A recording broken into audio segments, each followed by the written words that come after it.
पूरी दुनिया चाइना के खिलाफ थी और चाइना से तिब्बत को छोड़ने को कह रही थी। उस वक्त नेहरू ने तिब्बत को चाइना का हिस्सा मान लिया था। भारत का दलाई लामा को शरण देना चाइना को खटकने लगा था और उसी समय भारत ने डिफेंस फॉरवर्ड पॉलिसी अपना करके अक्साई चीन में भी इंडियन आर्मी को पेट्रोलिंग के लिए समय समय पर भेजा करती थी। 8 अक्टूबर को इंडियन आर्मी जब पेट्रोलिंग कर रही थी तो चाइनीज आर्मी उनके ऊपर गोलियां चलाने लगी। यहाँ से शुरू होती है नेहरू की गलतियां।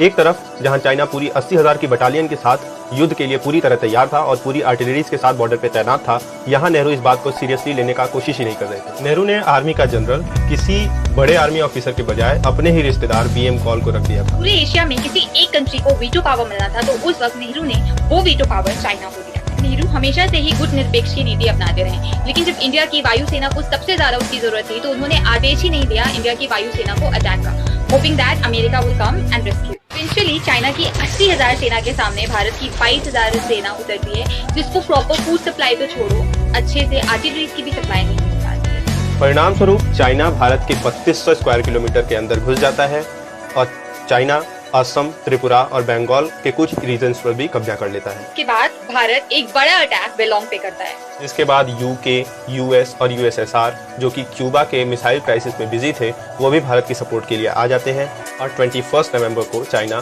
सीज फायर का ऐलान कर देता है और कैप्चर्ड एरिया भारत को वापस कर देता है, लेकिन अक्साई चीन पर वो अपनी पकड़ मजबूत बना लेता है।